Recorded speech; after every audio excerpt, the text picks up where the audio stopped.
3, sorry.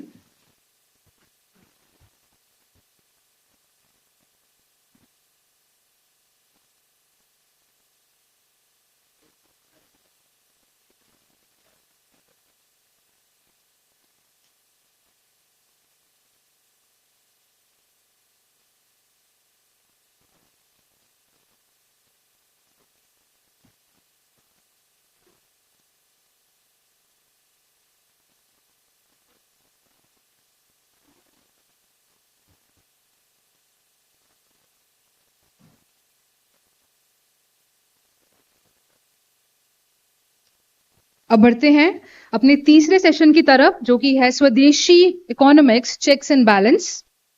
आज India दुनिया की फास्टेस्ट ग्रोइंग मेजर इकोनॉमीज में से एक है और हम जल्द ही वर्ल्ड की 4th लार्जेस्ट इकोनॉमी बनने की तरफ बढ़ रहे हैं। 1991 के इकोनॉमिक्स रिफॉर्म से लेकर एक्सपैंडिंग एफटीएज और ग्लोबल पार्टनरशिप तक देश ने इकोनॉमिक ट्रांसफॉर्मेशन का एक लंबा सफर तय किया है। लेकिन एक इंपॉर्टेंट सवाल यहाँ पे ये खड़ा होता है कि क्या हम ग्रोथ के साथ साथ अपनी नेशनल इकोनॉमिक सोवरेनिटी को भी बैलेंस कर पा रहे हैं कि नहीं। स्वदेशी इकोनॉमिक्स हमें इन्हीं सवालों पर दोबारा सोचने के लिए मजबूर करता है। यह सिर्फ ग्रोथ की बात नहीं है, बल्कि ग्रोथ किसके लिए हो रही है ये भी पूछता है। यह सिर्फ एफिशिएंसी नहीं, बल्कि उसके सोशल कॉस्ट क्या है उस पर भी ध्यान देता है। इसी पर्सपेक्टिव को समझने के लिए हम आज के इस सेशन की तरफ बढ़ रहे हैं। सबसे पहले मैं मंच पर आमंत्रित करना चाहूंगी डॉक्टर अंकित शाह को, who is a fellow chartered accountant and qualified company secretary, widely known for his analysis of geopolitics and economic strategy in the Indian subcontinent. A very warm welcome to you, sir.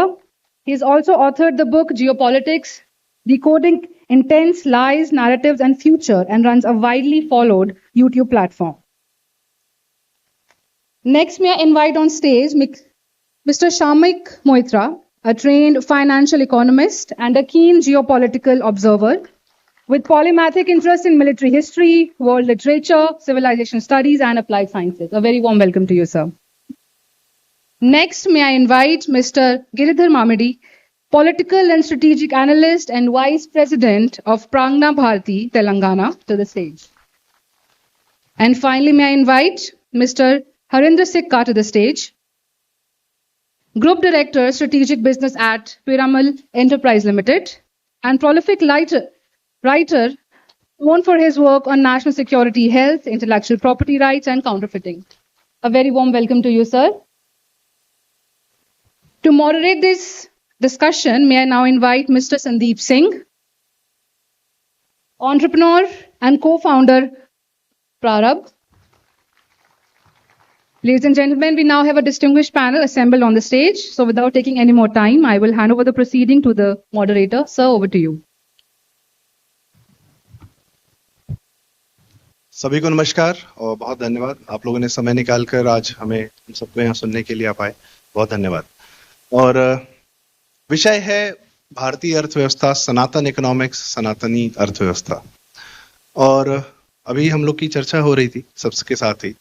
तो सबसे पहले तो एक आप लोग को शायद अभी हाल फिलहाल में पता चला होगा कि भारत से 1500 साल पुराना एक लकड़ी का जहाज, जो 1500 साल पुरानी टेक्नोलॉजी पर था, जिसमें लकड़ी के जो उसके पैनल्स होते हैं उनको स्टिच किया जाता था रोप्स के साथ में, उनको लोहे के कील से नहीं जोड़ा जाता था, स्टिच किया जाता था। प्रिंसिपल इकोनॉमिक एडवाइजर हैं संजीव सान्याल जी, ऑनरेबल प्राइम मिनिस्टर के। उनके इनिशिएटिव पर इंडियन नेवी के साथ में ये शिप बनाई गई और 18 लोगों का क्रू इंडियन नेवी का, साथ में संजीव सान्याल जी स्वयं पोरबंदर से लेकर निकले दिसंबर में, और जनवरी में वो ओमान पहुंचते हैं। और और पूरी ये टेक्नोलॉजी, ये पूरी लकड़ी की जो शिप थी, मतलब कारीगरी, पूरा सब कुछ इतिहास से निकाला गया था।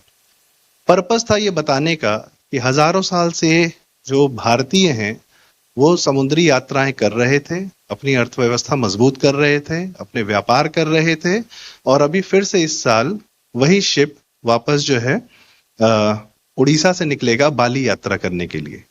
तो कहने का मतलब है कि सनातन इकोनॉमिक्स सिर्फ आज की बात नहीं है, ये हजारों साल से चल रही है, और सबसे पहले उसके इतिहास पे थोड़ा सा जानने का प्रयास करेंगे। गिरधर सर, सबसे पहले हम आपसे जानने का प्रयास करेंगे कि ये भारतीय अर्थव्यवस्था की जब हम बात करते हैं, सनातन इकोनॉमिक्स की बात करते हैं, तो अक्सर लोग मंदिर इकोनॉमी की बात करते हैं, लेकिन भारतीय अर्थव्यवस्था तो सदैव से सारे ही एस्पेक्ट्स को केटर करती रही है। थोड़ा सा सर प्रकाश डालें। श्री महागणाधिपते नमः, श्री गुरुभ्यो नमः, सभाए नमः। मंच पर आसीन विद्वज्जन और यहां पधारे सबको मेरा प्रणाम, नमस्कार। Sandeep ji, let us start with Angus Madison's report. There is an economist by name Angus Madison who gave a report to the United Nations where he traced back the GDP of the whole world for the last 2000 years. And for 1600 years, Bharat was either the number one or China was number one. Between the two of us, we had a race. In that, for at least 12, 13 centuries, we were the number one. He has not traced what was before 2000 years. If you go back to Chandragupta Maurya's period, probably we had 50% of the global economy in Bharat. So today, can you remember any Tata, Birla, Ambanis of those periods? We don't remember them. But we have a very dispersed kind of an economy we had in those days. So let's look at what made us so rich. What made us so rich? It's a concept of wealth itself is different. Today you talk about GDP. And as per GDP, you say America is $29 trillion or whatever. But you are missing the fact that they also have $38 to $39 trillion worth of debt. So they are already broken, right? So how do you call them rich? So similarly, you look at China, look at all of them, they are driven by debt-driven economies. Whereas what was our debt? Now let's look at the second aspect. Let's look at gold. Today in Fort Knox in USA, they have 8,100 tons of gold in their reserve. That is the highest. Second, you have Russia, Germany around 2,000 and odd, and we have around 890 to 900 tons of gold in Bharat, in our reserves. Can you imagine what is the gold that our women folk have today? 25,000 tons. You can Google it. Mind you, this is after being looted continuously for the past 1,000 years. Can you imagine what was the wealth we created in those days? So, yeah, I mean, this can go on. We are not added what is there in Ananta Padmanabha Swami temple or in Tirumala or, Vaishnav Devi. We are not added. Yeah, Hampi, so many places. So the point I'm making is, what made us so rich? The concept of wealth itself was completely different for us. Where does it stem from? It comes from the concept of Ashtalakshmi. Ashtalakshmi is not just something for us to do puja, prayer, no. Each of these concepts is wealth for us. For paucity of time, I'll talk about two Lakshmis in that. First, we are talking about, let's say, Dhanya Lakshmi. Today, please Google it right in front of this stage. Please Google it. Which is the country which has the largest cultivable land? It is Bharat. 160 million hectares of land we have. That too after losing Afghanistan, Pakistan, Bangladesh and all these things. Just imagine what we were. Today, China claims to be the second largest economy, but they have food scarcity. So they're storing food. 60% of world's wheat is stored in China. Almost 70% of sugar and other things are stored there. So we had samvruddhi. Who are rich? Is Bharat rich or China is rich? Right? Let's look at the second Lakshmi, Santana Lakshmi. In the previous session, Sureshji was talking about why we are losing our children. There is a concept called total fertility rate. Every woman in her reproductive age period, she is supposed to produce 2.1 child to keep the balance of that particular, demography stable. If it goes beyond that, yes, the population grows. If it falls below 2.1%, then there is a decline. The very same science says, if it falls below 1.4 ratio, you can never reverse it. That society is gone for good. Right? That is the reason the concept of Santana Lakshmi. Now, do you know what is the demography of our country today? We are already at 1.93.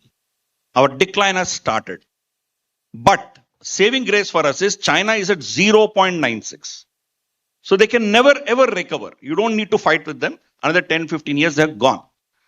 In the G20 countries, there are only two countries, South Africa and Saudi Arabia, which are more than 2.1. The rest of all have fallen. Europe is gone. South Korea is the worst at 0.86. Just imagine the concepts of Santana Lakshmi. Japan is around 1.1 or 1, around that. So you can imagine what we are talking about, right? So each of these concepts are wealth for us, right? So Ashwadayi cha Godayi Dhanadayi Mahadane Dhanam me Vishadam Devi Sarvakamartha Siddhaye. This is the mantra which is there in Sri Suktam. So the concept of wealth itself, we are confused. We are following these two models of capitalism and communism. Both are exploitative concepts. Both stem from the Abrahamic concepts. Both have inspiration from Bible, right? The exploiter changes. In the first instance, the exploiting is being done by the government, which is communism. And in the second, the exploiting is being done by the market forces. Whereas for us, it is not exploitation. It is a sahajivan, right? We call it Vasudha, not Vasudeva. A lot of people confuse with Vasudeva Kutumbakam. It is Vasudha. We are part of a family of this earth. These concepts are not just mere statements like that, but they talk about wealth. Our wealth is preserved only when we respect what our ancestors have left behind us.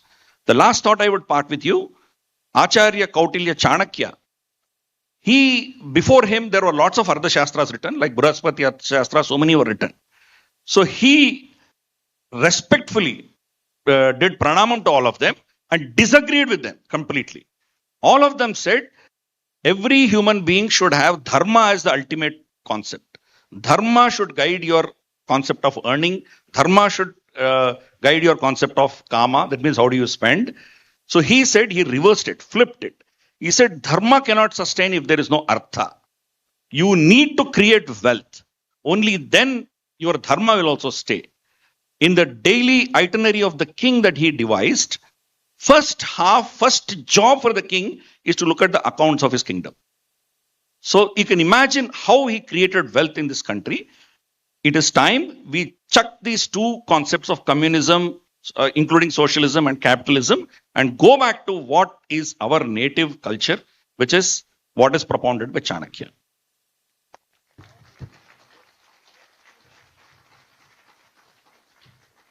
शायद इसी को कहते हैं गागर में सागर भरना. कम समय में पूरे अर्थशास्त्र का इतिहास बता दिया भारत का. अद्भुत. और इसी के साथ मैं शमीक जी के पास आऊंगा. सर, आपका जो फाइनेंशियल एक्सपर्टीज है वो आपने देखा है कि कंपनीज में, स्टॉक्स में आपने काफी ज्यादा आपका अनुभव है. पर एक समय था भारत में 1947 के बाद, जब भारत की अर्थव्यवस्था को बनना था, शुरू होना था. वो एक बहुत ही महत्वपूर्ण बिंदु है भारत के इतिहास में. लेकिन 47 से 91 तक एक बहुत ही मैं उनका नाम नहीं लेना चाहता, जिन्होंने बीमारू स्टेट्स और Hindu rate of growth term coin किया था. उस समय भारत की अर्थव्यवस्था बहुत अच्छी नहीं चल रही थी. अचानक से 91 के बाद हमने देखा कि काफी ज्यादा अर्थव्यवस्था में उछाल आता है. और जब मैं भारत की अर्थव्यवस्था की बात कर रहा हूं तो वो सनातन इकोनॉमिक्स ही थी, क्योंकि मेजॉरिटी तो हम हिंदू ही हैं भारत में. तो अगर इकोनॉमी में उछाल आता है तो वो हिंदुओं के लिए ही आएगा, और अगर इकोनॉमी खराब जा रही है तो उससे हिंदू समाज ही प्रताड़ित होगा. तो सर, 47 से 91 के बीच में ऐसा क्या हुआ कि क्योंकि गलतियां भी देखना जरूरी है कि हमने क्या गलतियां की या क्या हुआ कि भारत वो जो 50 साल थे, 60 साल थे, जहां वो बढ़ सकता था, वापस वहीं पहुंच सकता था जिसके बारे में गिरधर सर कह रहे थे. क्या हुआ सर, क्यों नहीं हो पाया? मंच पर उपस्थित सभी विद्वानों को मेरा अभिनंदन और सभी सुधीजनों को प्रणाम. भारतवर्ष में क्या हुआ? भारतवर्ष पहले तो भारतवर्ष ही नहीं बना. Controversial statement. भारतवर्ष तो तब होता अगर हम सनातन पंथ को अपनाते, पर हमने पंथ क्या अपनाया? गिरिधर मामिडी जी ने अभी कहा था कि जो दो तंत्र हैं, जो आप भी कहते हैं अंकित जी, सोशलिज्म, कैपिटलिज्म, उनमें से एक का चयन करना था। चयन किया गया सोशलिज्म का, लिखित में नहीं लेकिन कार्य में। तो अगर हम देखें 1947 से नहीं, ये बात इसका प्रारंभ होता है 1949 में, जब कॉन्स्टिट्यूशनल असेंबली उसको पारित कर रही थी कॉन्स्टिट्यूशन को। उस वक्त दो व्यक्ति थे, श्यामा प्रसाद मुखर्जी साहब और पीसी महालनोबिस। पीसी महालनोबिस साहब वो तो स्टैटिस्टिशियन थे, वो किसी तंत्र के बारे में बात नहीं कर रहे थे। उन्होंने बोला इस वक्त भारत की अवस्था ये है, ये स्थिति है, मतलब हम लोग पूरी तरह से कंगाल हो चुके हैं। और हर चीज उन्होंने उसका आकलन किया कि अभी लिटरेसी का क्या स्थिति है, हेल्थ केयर की क्या स्थिति है, प्रोडक्टिविटी लेवल्स क्या हैं, कितनी इंडस्ट्री लगी हुई है, कौन सा सिख है कौन सा नहीं, सब कुछ उन्होंने उसका लेखा जोखा किया। तो श्यामा प्रसाद मुखर्जी जी जो थे वो थे इंडस्ट्रीज मिनिस्टर नेहरू के कैबिनेट में। इनके मत विरोध थे, इनके मत अलग थे, लेकिन वो इंडस्ट्रीज मिनिस्टर थे। और जो पहला पंचवर्षीय प्रोग्राम तय किया, उसमें जो इंडस्ट्रियल नीति थी उन्होंने तय करी थी। वो नीति कौटिल्य के अर्थशास्त्र पे बेस थी, ज्यादातर लोगों को यह पता नहीं होगा, लेकिन उस नीति को पूर्णतः अपनाया नहीं गया। जैसे इनके नाम पे ये ऑडिटोरियम है, भीमराव अंबेडकर जी, उनके बताए हुए ओरिजिनल कॉन्स्टिट्यूशन का, संविधान को हमने नहीं माना, कुछ और लाया गया, उसमें बहुत सारे संशोधन किए गए।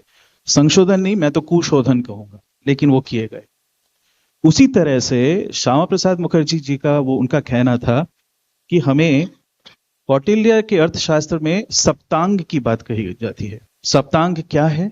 सप्तांग है स्वामी यानी सरकार, फिर आपका आता है अमात्य यानी काउंसिल ऑफ मिनिस्टर्स, मंत्रीगण, उसके बाद आता है जनपद यानी कि जो पूरा रिपब्लिक है, गणतंत्र है, उसके बाद आता है कोश यानी कि ट्रेजरी, फाइनेंशियल मैनेजमेंट, उसके बाद आता है दंड, दंड मतलब मिलिट्री, दंड सिर्फ वो नहीं, दंड संहिता हम कहते हैं लेकिन वो थोड़ा सा भ्रामक शब्द है।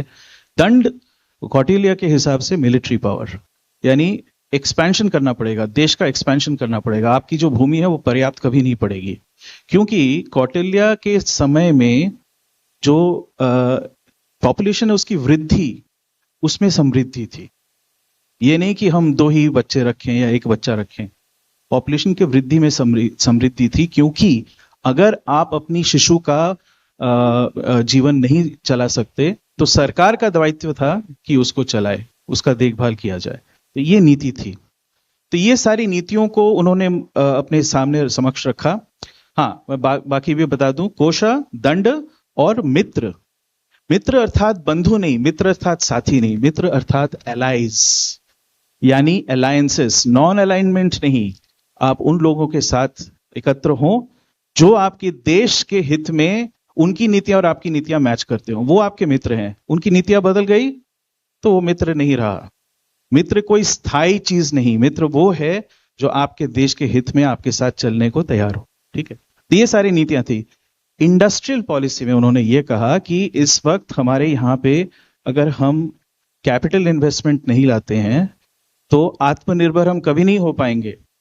और ये जो लोग हैं जिन्होंने ये कॉलोनियल शोषण किया हमारा, वही लोग उन्हीं के प्रोडक्ट्स बेचते रहेंगे। हमारा तो नाम मात्र का एक स्वाधीनता होगा लेकिन स्वायत्त नहीं आएगा। तो ये इंडस्ट्रियल पॉलिसी उस तरह से बनाई गई। उसमें मैं 2 चीज कह के मैं आगे बढ़ता हूं। एक है उस वक्त जो भारत का पूर्वी छोर था, यानी जिस क्षेत्र से मैं आता हूं, कलकत्ता और पूर्व बंगाल, ये उत्तर बंगाल, पूर्व बंगाल, मध्य बंगाल, ये सारा जो था, यहाँ पे हेवी इंडस्ट्रियलाइजेशन हो चुका था। क्योंकि बरतानवियों को और अमरीकियों को द्वितीय विश्व युद्ध जीतना था, तो मानव संसाधन भी यहाँ से खींचे जा रहे थे और प्राइमरी रिसोर्सेज भी यहाँ से लेके जा रहे थे, और जो युद्धास्त्रों का कपड़ा वगैरह, खाने की सामग्री, सब कुछ यहाँ से जा रहा था। तो ये पूरा रीजन इंडस्ट्रियलाइज हो चुका था, जो एक अनइंटेंडेड अच्छा कॉन्सिक्वेंस था for a specific part of India. ठीक है, लेकिन नेहरू जी ने क्या किया, उन्होंने कहा कि हाँ, दूसरे जगह पे भी इंडस्ट्रीज लगेंगे, उनका जो संसाधन है, उनका जो रॉ मिनरल्स है वो दूसरे पूर्व से आएंगे, पश्चिम में जाएगा, उत्तर जाएगा, दक्षिण जाएगा, तो एक फ्रेट इक्वलाइजेशन पॉलिसी लाते हैं। ये क्या हुआ, आपका एक बना बनाया इंडस्ट्री को समाप्त कर दिया। देखिए जब भूखमंगी होती है, बेकारी होती है, तो क्या होगा, कैपिटलिज्म की जगह कम्युनिज्म का उत्थान होगा, और वही हुआ। तो ये पूरा जो पूर्वी क्षेत्र है वो धीरे धीरे पहले सोशलिज्म फिर कम्युनिज्म के चुंगल में चला गया। अच्छा, अब देखें कि ये वहां तक सीमित नहीं था, यही चीज फिर दोहराया गया बॉम्बे में। यहां पे एक अद्भुत चीज हुआ, तभी मैं थोड़ा सा इतिहास में ही जा रहा हूं क्योंकि आपने इतिहास पे पूछा है। तो बॉम्बे में क्या हुआ कि वहां पे टेक्सटाइल मिल्स थे, वहां पे ज्यादा और इंडस्ट्रीज, हेवी इंडस्ट्रीज नहीं थी, वो सारे पूर्व की दिशा में थे। तो टेक्सटाइल मिल्स में भारतवर्ष का जो स्थान था एक समय पे एकदम ऊपर था। यहाँ पे कॉटन प्रोडक्शन भी होता था, सिल्क प्रोडक्शन भी होता था, जूट भी होता था, और ये टेक्सटाइल मिल्स में इसका कन्वर्टेड टू क्लॉथ। तो बॉम्बे में एक 60 के दशक से एक अद्भुत चीज हुआ कि ट्रेड यूनियनिज्म बहुत एक्टिव हो गया। जो ये कम्युनिस्ट लोग थे उन्होंने पहले कोशिश करी कि पूरे प्रदेश में फैल जाए, तो वो वेस्टर्न महाराष्ट्र में घुस पाए, गुजरात में नहीं घुस पाए, बॉम्बे में पूर्णतः घुस गए ट्रेड यूनियन के द्वारा। फिर एक मिली भगत बनी उनके बीच, और ये देखिए फॉल्ट लाइन कैसे डेवलप होता है उनके बीच और जो पूंजीपति थे उस समय के। ये मतलब सनातनी पूंजीपति नहीं थे, ये केवल पूंजीपति थे जो इनको ब्रिटिश लोगों ने ही उनको पनपा था, उनका निर्माण किया था। तो इन लोगों ने इनके साथ तय किया कि ठीक है बंद करवा देते हैं मिलें, और फिर पूरी इकोनॉमी को रियल एस्टेट की दिशा में धक्का दे देते हैं।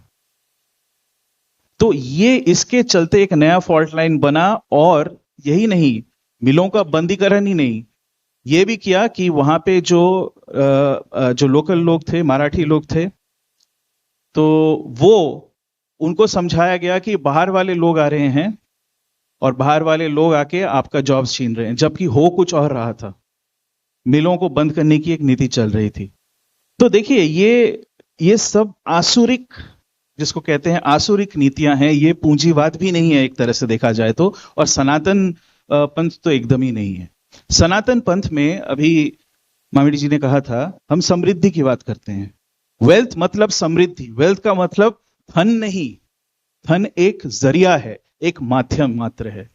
वेल्थ वही होता है जब आप पूरे राष्ट्र का एक प्रॉस्पेरिटी ला सकते हो।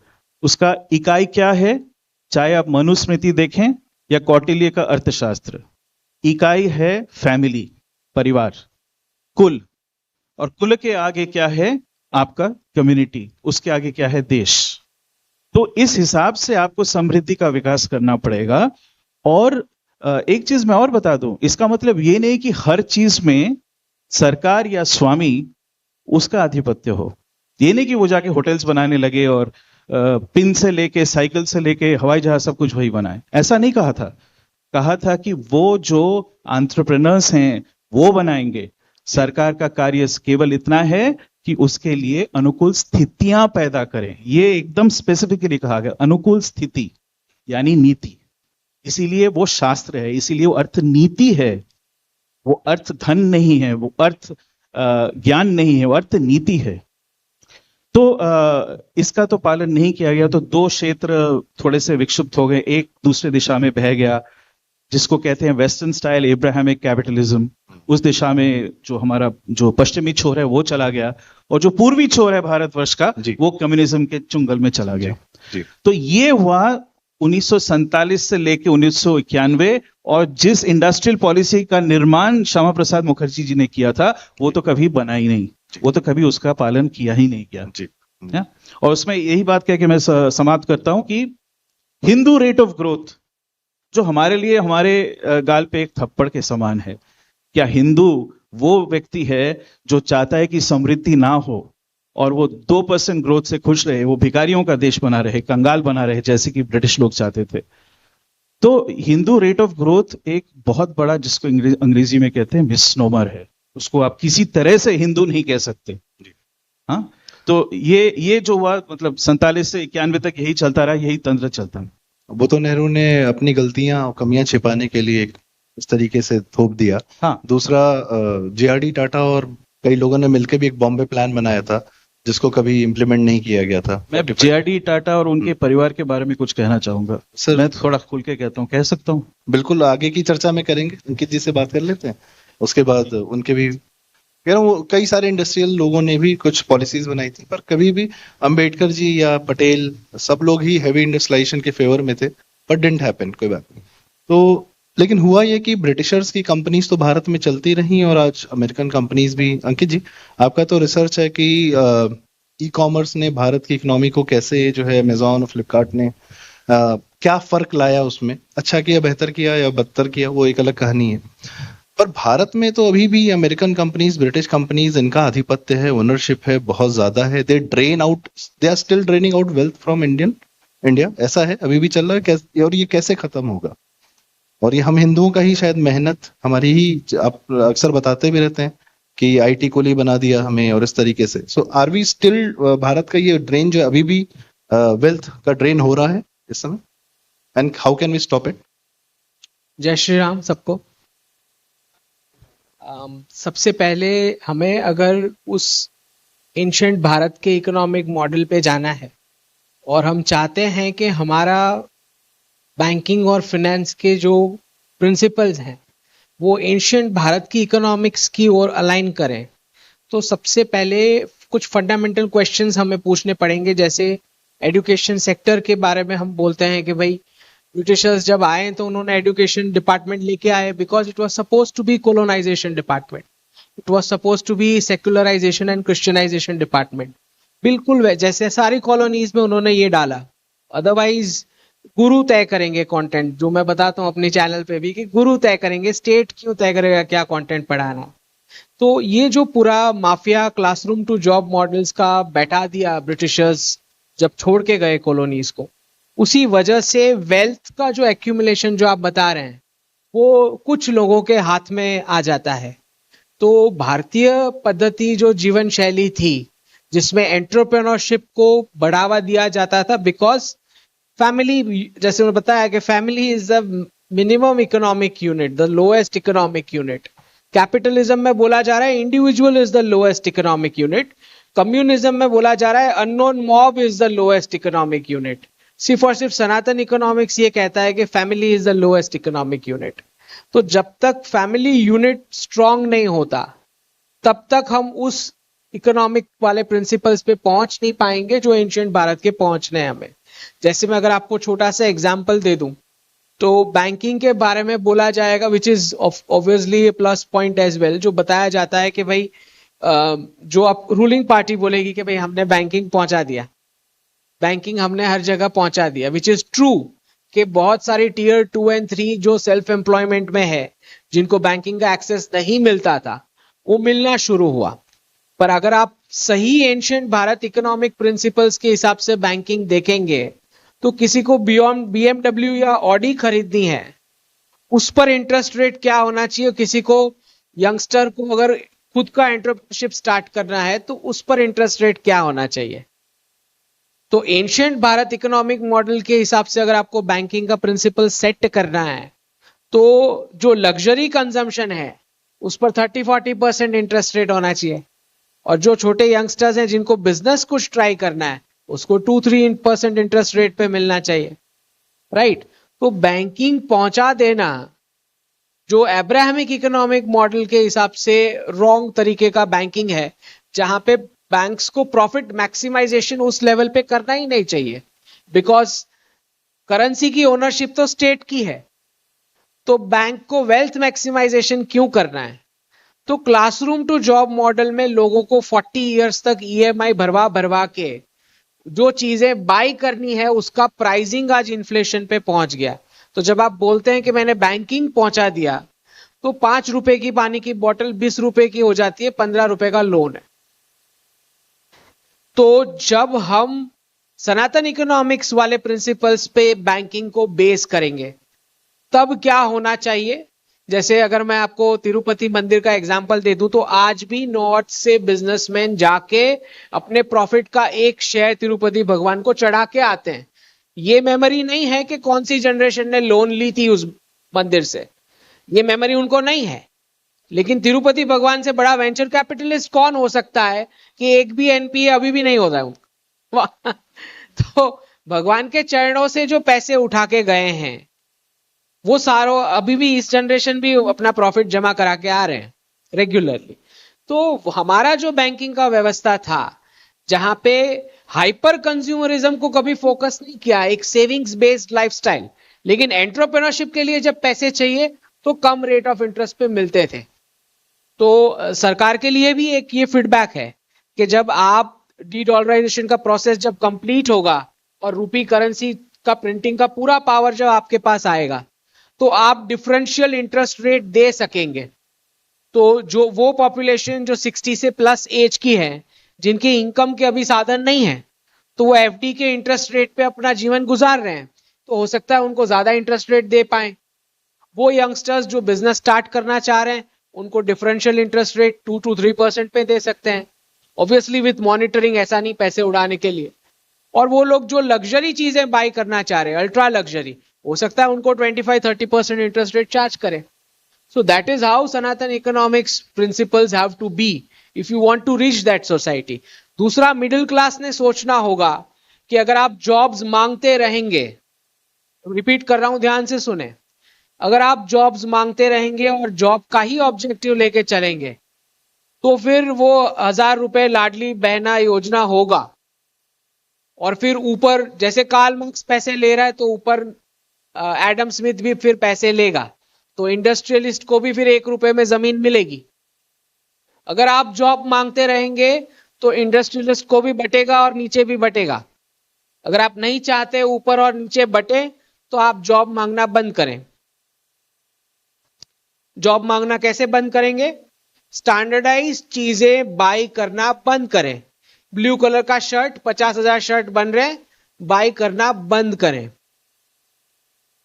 जितना आप नॉन स्टैंडर्डाइज चीजें परचेस करेंगे उतना ज्यादा आप अपने नेबर्स का एंटरप्रेन्योरशिप बढ़ावा दे पाएंगे, और जितना आप अपने नेबर्स और कम्युनिटी और फैमिली का एंटरप्रेन्योरशिप बढ़ावा दे पाएंगे उतना ज्यादा वेल्थ एक्यूमुलेशन जो 5% लोगों के हाथ में हो चुका है वो डिस्पर्स होगा समाज में।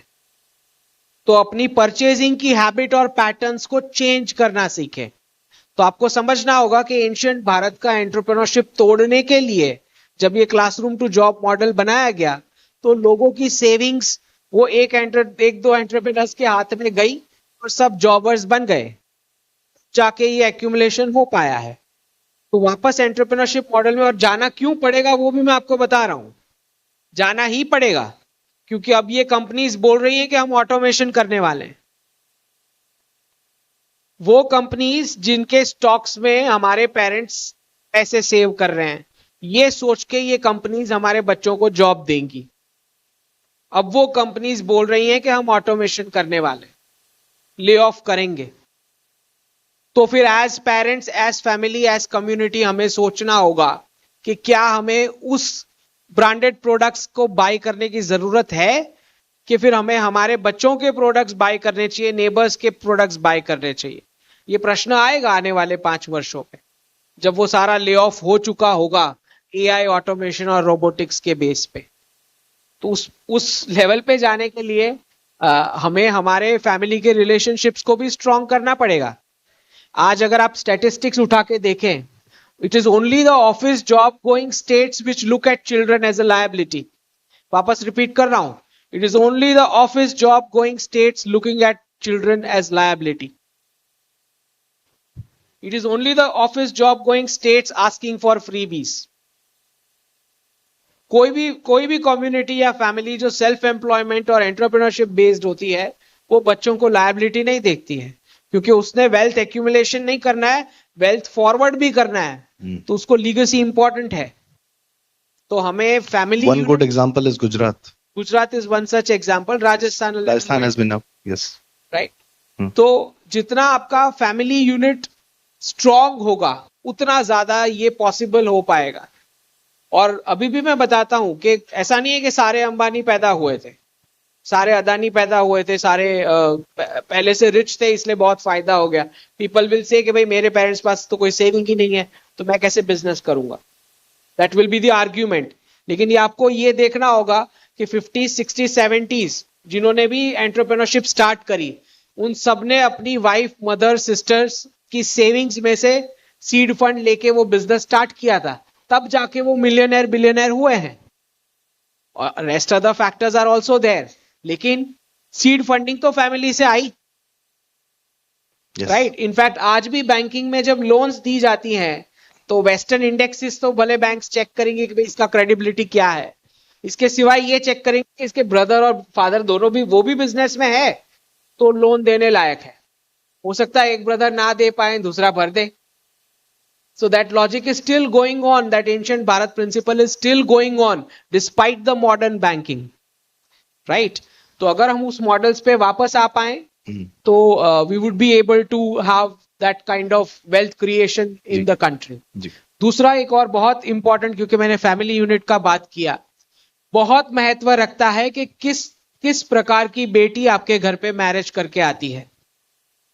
बहुत मैटर करता है कि किस घर की बेटी आपके घर मैरिज करके आती है, क्योंकि एक महिला, वो महिला तय करेगी कि अगले 5-6 जनरेशन को कभी जॉब का इंटरव्यू नहीं देना पड़े। समझ रहे हैं? यस। ठीक।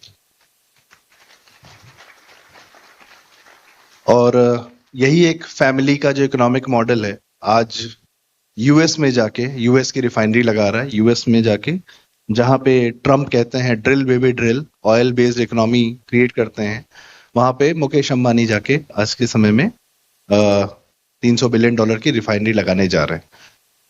Coming from Ambani, coming from same economic model, same family economic model, जो गुजरात से या उस परंपरा से आते हैं, उसके वाहक हैं।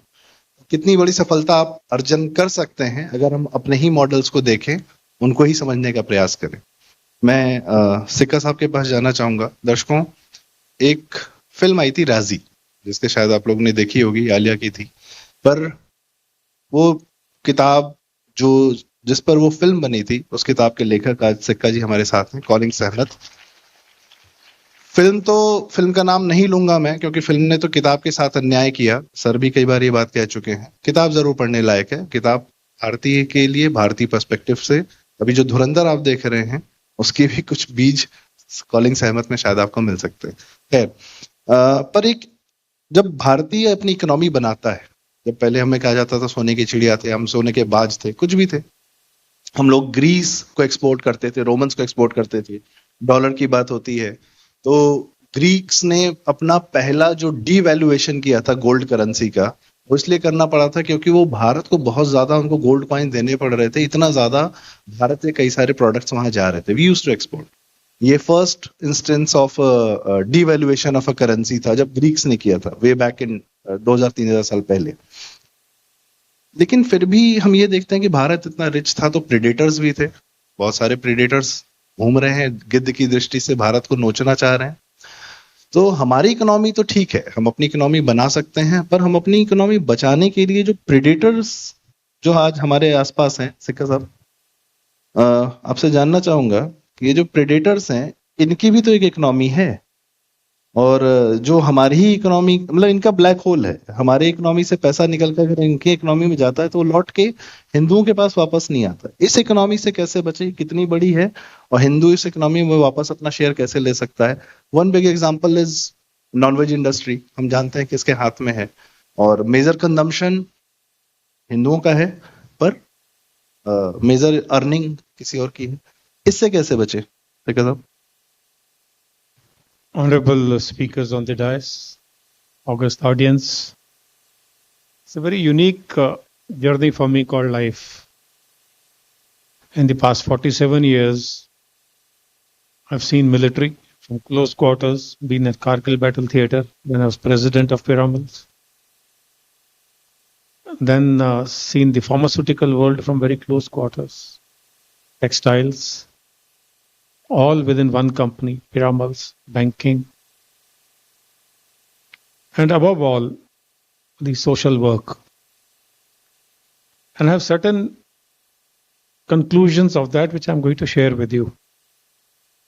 What is it that is ailing us? But before that, let me tell you, this particular time of ours is most challenging that we have ever faced in our lives. We are suffering from what is called natural stupidity with artificial intelligence. And this is only going to grow.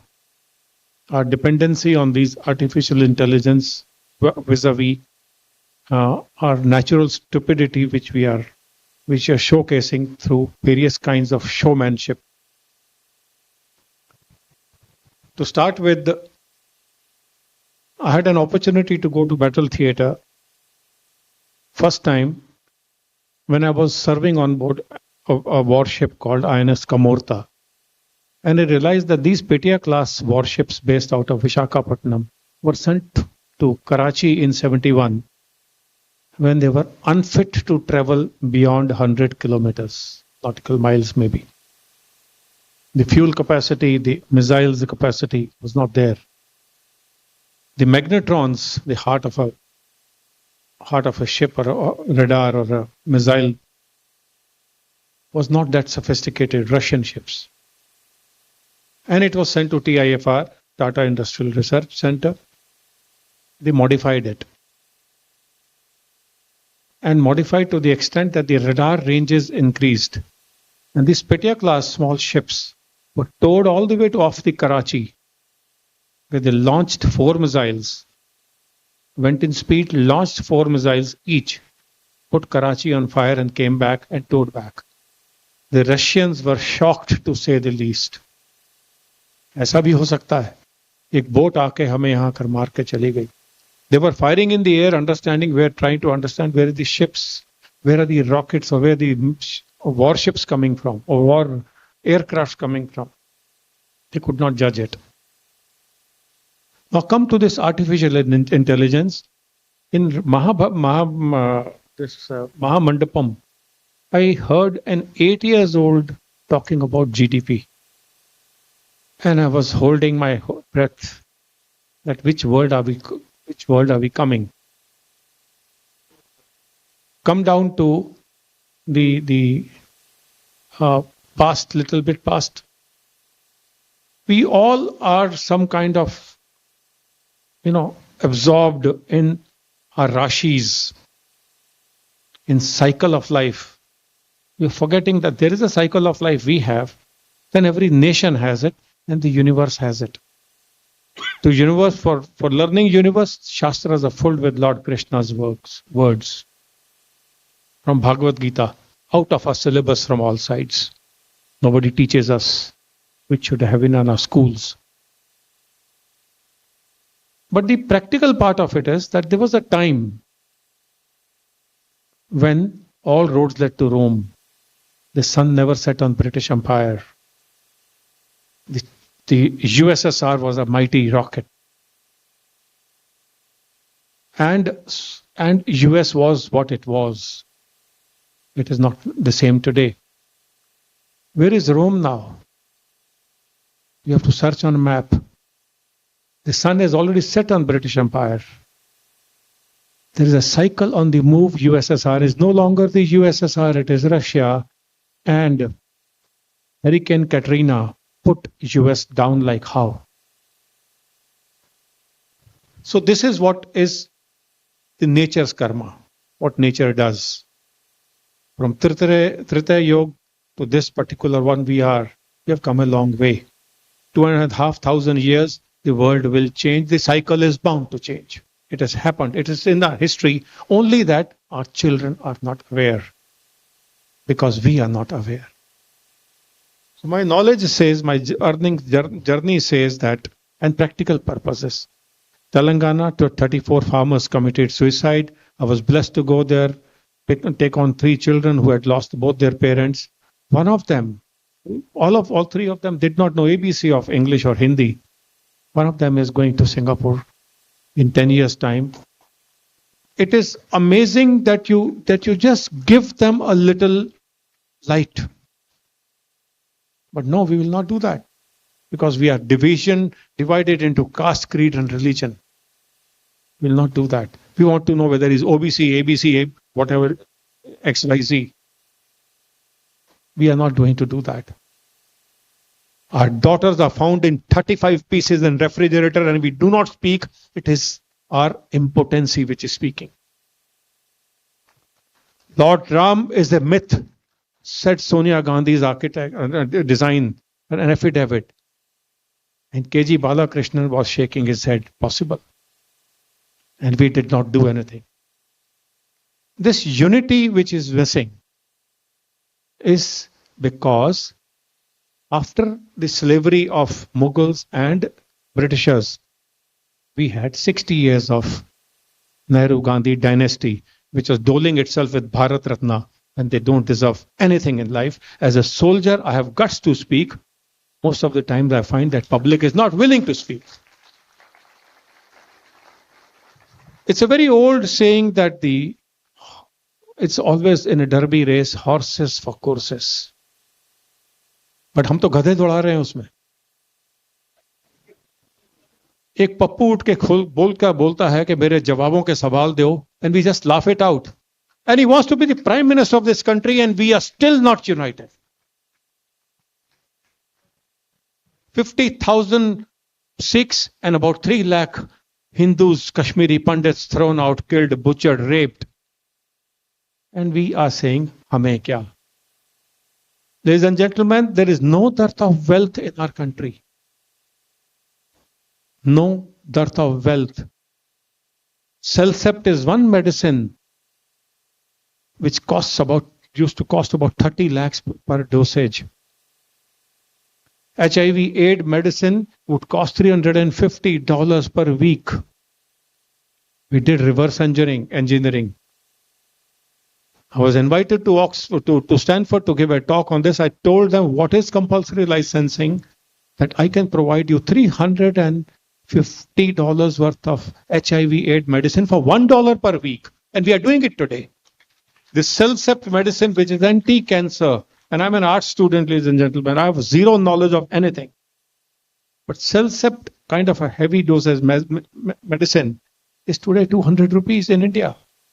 So I told them that we are not here to cheat you. We are very capable of cheating ourselves and our country. But whenever there is an issue on our lives, we come out with a solution.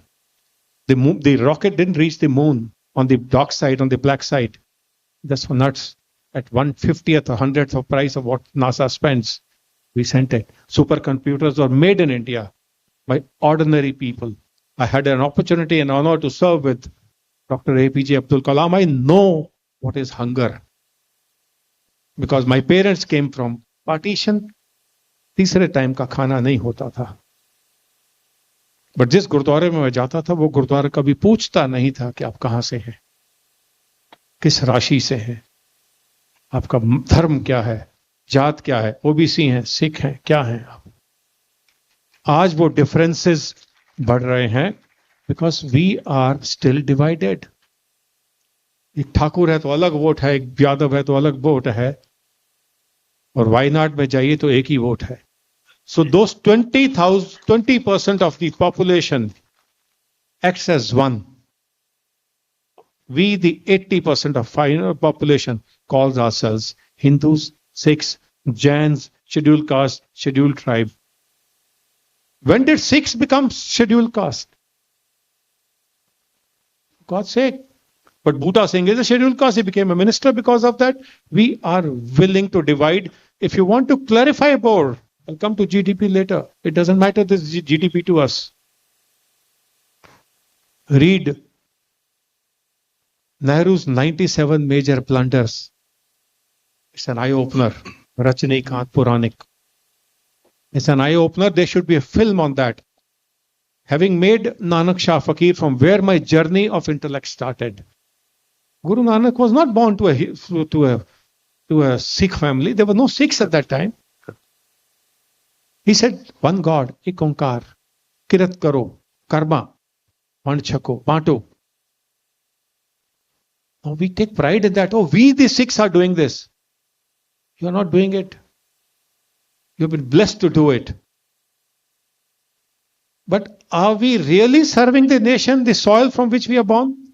No. That's the sad part of it. Ladies and gentlemen, there's enough in our soil. करोड़ों संतों की यहां पर पूजा अर्चना है.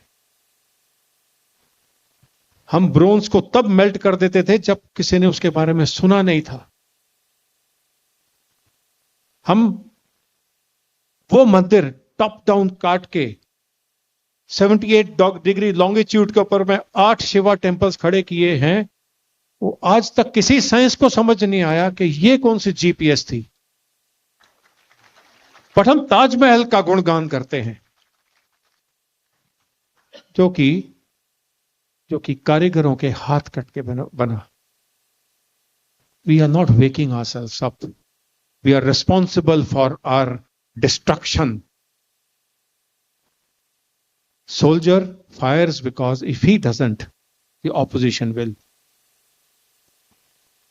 And we are not doing that, and we are being treated like as such. When oases of the world speak, we will not sing Vande Mataram. You should have the capacity to shoot, either from your mouth or leave it to us, we will shoot otherwise. And I'll give you an example of this. I had the blessings to go to Srinagar when that Salab came in. It was filled with water and everything, and people were dying. And I was the only company, Piramal Group, with 12 in number, high grade water treatment plants, 5,000 per liter.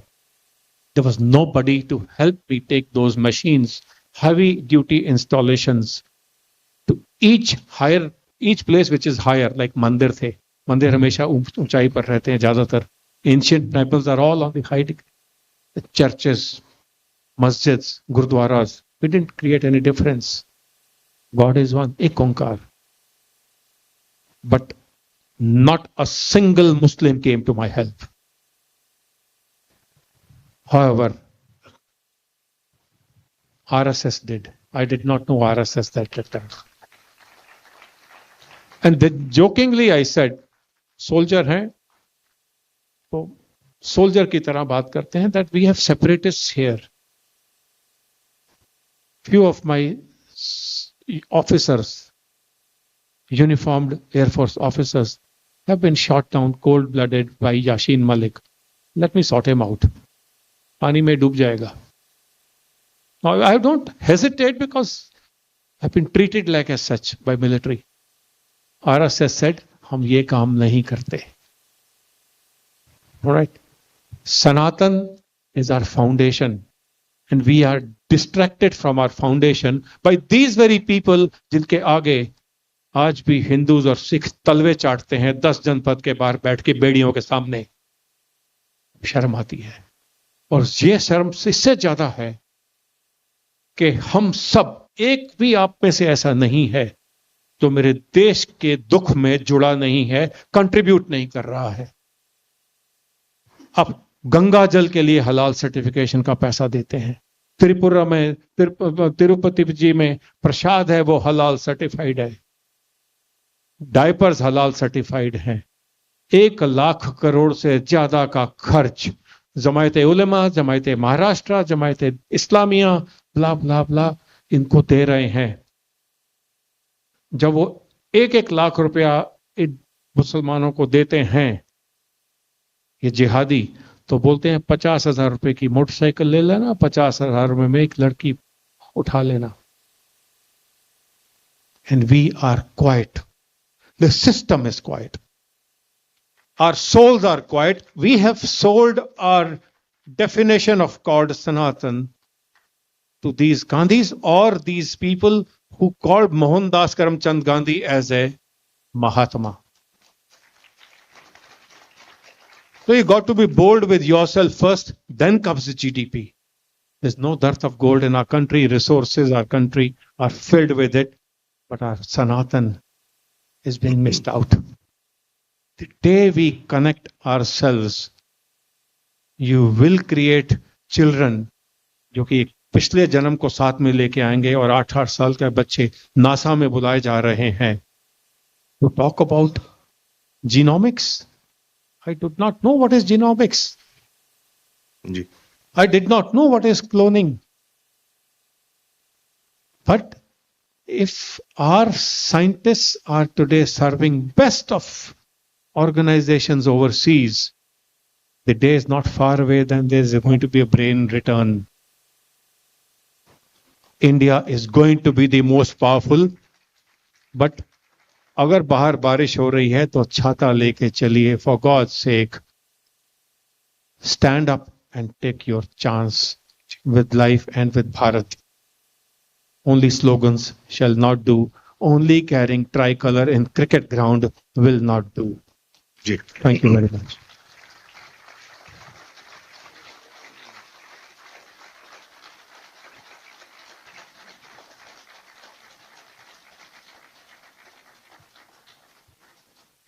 अद्भुत, सुंदर और क्या ही कहें, एक बड़ा शानदार अनुभव रहा आप सबको सुनना इस समय.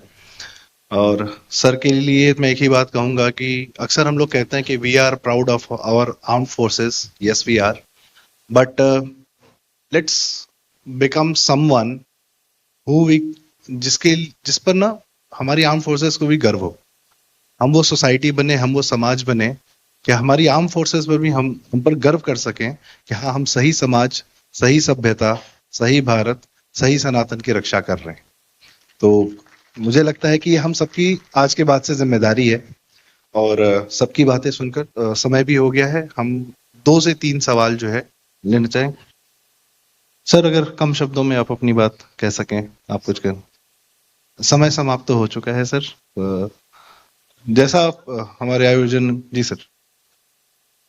एक चीज मैं बोलना चाहता हूं, सिक्का जी भी ने बोला है, ये थोड़ा कंट्रोवर्शियल हो सकता है मगर फिर भी बोलूंगा.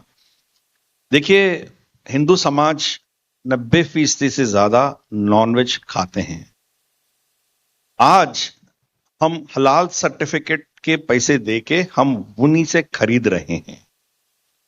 तो इसकी समाधान क्या है? सबको ब्राह्मण नहीं बनना है, उनको मांस खाने से बंद नहीं करना है. हमें क्या करना है? इसके अल्टरनेट ढांचा खड़ा करना है.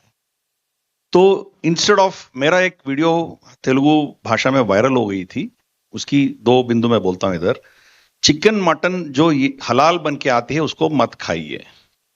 Please shift to eating pork.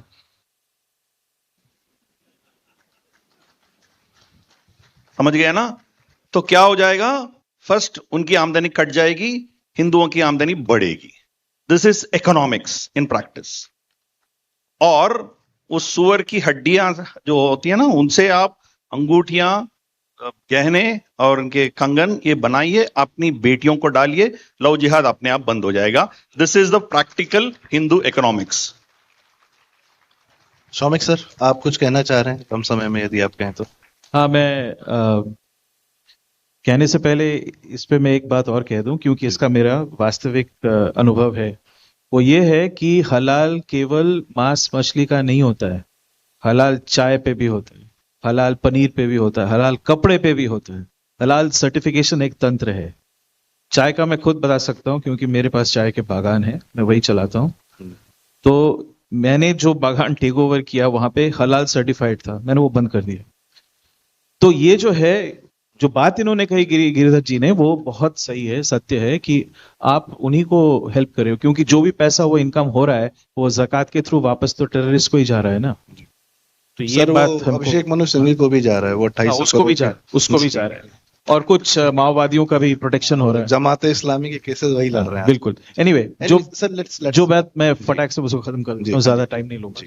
वो ये है कि जो ये पुराने पूंजीवादी थे भारतवर्ष के, ये पूरी तरह, आप सब जान लें कि पूरी तरह से ब्रिटिश अमेरिकन सिस्टम से निकल के आए हैं. हम गहरे राज्य की बात करते हैं, अदृश्य राज्य की बात करते हैं, नेपथ्य राज्य की बात करते हैं. ये लोग उसी के तंत्र के पार्ट हैं, और टाटा भी उससे पराया नहीं है. टाटास, गोदरेज, फिर 2-3 मैं भूल रहा हूं. हाँ, हिंदुजाज, ये जो लोग थे ये 2 ट्रेड करते थे ईस्ट इंडिया कंपनी के साथ. एक था ओपियम और दूसरा था आर्म्स ट्रेडिंग. इनका जो मूलधन बना वो इसी से बना. इनकी जो आधिपत्य बनी बाद में जाके वो भी इसी से बनी, क्योंकि ये लोग उनके साथी थे. तो इसीलिए इनको वो उन्होंने अलाउ किया to build all these industries. वो चीज हमको रोकना है। ओलिगार्की नहीं, हमें एंटरप्रेन्योरशिप चाहिए। ये हमें तय करना पड़ेगा कि अगर हम इसी को अलाउ करते रहे तो ये देश बहुत विकट अवस्था में पहुंचने वाली है। सर, आपने नाम लिया, जिस जगह पे हम बैठे हैं लुटियंस, इसमें कभी एक आदमी रहा करते थे शोभा सिंह, जिन्होंने भगत सिंह जी के खिलाफ गवाही दी थी। और वो यहीं पे एक बहुत स्वयंभू लेखक रहे, खुशवंत सिंह, उसके पिता थे, कॉन्ट्रैक्टर थे ब्रिटिशर्स के। आधा कनॉट प्लेस उनका है। तो ब्रिटिशर्स ने जिनके साथ दिए, उनकी संततियां आज भी इसी इलाके में कहीं हैं, रूल कर रही हैं। और उन्हीं को तकलीफ है जब सनातन इकोनॉमी राइज करती है, जब सनातन सत्ता राइज करती है। सिक्का साहब, आप I'll quickly add something very interesting. जी please. I had an honor to make a presentation to Honorable Prime Minister. Within no time, APEDA was directed what Manishankar Iyer had done damage, that the majority of the countries don't want halal certification. Why have you made it mandatory that only halal certified meat will be exported? In one line, one order, Congress in particular made sure that all the abattoirs in Ghazipur and various places, major ones, were only handled by Muslims. Hindus were thrown out. So 30 to 50,000 in each area, Khatiks, Hindus, Sikhs, were out of job. Because one has to be mandatorily Sunni Muslim, not even Shia. So that was sorted out thanks to Honorable Prime Minister. Then I had an hour-long presentation with Mr. Yogi. I tell you, hats off to that gentleman. You slap me once, I'll slap you twice. Period. He banned it. The matter went to Supreme Court. It is still lingering somewhere in the Supreme Court. But dare you damage anybody in UP? You can be anybody. You're sorted. So we are experiencing his tenure. हम लखनऊ से ही हैं और गोरखपुर से ही हैं, तो हम तो बहुत अच्छे से So let देख me रहे हैं, complete it, sir. Ji. Only meat is not the problem. Yes. When that bindi was removed in Tanishq ad, that was made by one Mr. Khan for Tanishq. And when I have also had the honor of spending a lot of glorious time with Mr. Ratan Tata, I used to walk with him when Navy days in US Club Bombay, and was to learn from him what is his ambition. When I wrote a letter to him that this is not on, you're part of the problem. That bindi was removed, though Vaishali was also in a contributing in a big way. Oh, what happened to all of us? Why didn't we speak? There was a trend, no bindi, no business, चला और उसने काफी फर्क लगाए। जी। So, if you can tell your children today that Blinkit से, McDonald's से, ये जो जितने आपके हाई फ्लाइंग फूड फेस्टिवल्स वहां से आते हैं, इनका तो पनीर भी हलाल सर्टिफाइड है। रामदेव से पूछिए कि भुजिया हलाल सर्टिफाइड क्यों है, अमूल से पूछिए कि वो घी हलाल सर्टिफाइड क्यों है। जी। गुजरात में है। So public has the power to change, bring a volcano. One in number, Prime Minister और योगी will not do. कुछ जंग हमको भी लड़नी पड़ेगी। और सबसे आसान समाधान, इसी के साथ आज के इसका हम समापन करते हैं। सॉरी, क्वेश्चंस जिसके भी हैं साथ में हम लोग अलग से मिल जाएंगे, आप अलग से आइए, बात करिए, हम लोग यहीं पे मिलेंगे। आपको सबके सवालों के जवाब देंगे, सारे लोग वहां मिलेंगे। समय की देरी हो रही है। सबसे बड़ी बात, एक ही समाधान, आपका पैसा है, आपकी ताकत है, आपकी ओनरशिप होनी चाहिए, आपके समाज के ही काम आनी चाहिए। ये सरकार को हम उतना टैक्स नहीं देते जितना हम अमेरिकन कंपनी इसके सामान खरीद के, या जो आप बता रहे हैं कि हलाल इकोनॉमी में पैसा दे देते हैं। हमारी मेहनत का पैसा है, हमारे ही काम आना चाहिए, ये हम इंश्योर कर सकते हैं डेली बेसिस पे। तभी सनातन भी राइज करेगा, सनातन इकोनॉमी भी राइज करेगी। बहुत बहुत धन्यवाद। Thank you. जय Shri Ram. Thank you very much to our moderator and to our panelists. Now I request Ms. Gayatri Devi to please felicitate our session 4 speakers and the moderator. Ladies and gentlemen, please join me in giving our panelists a warm round of applause once again, please.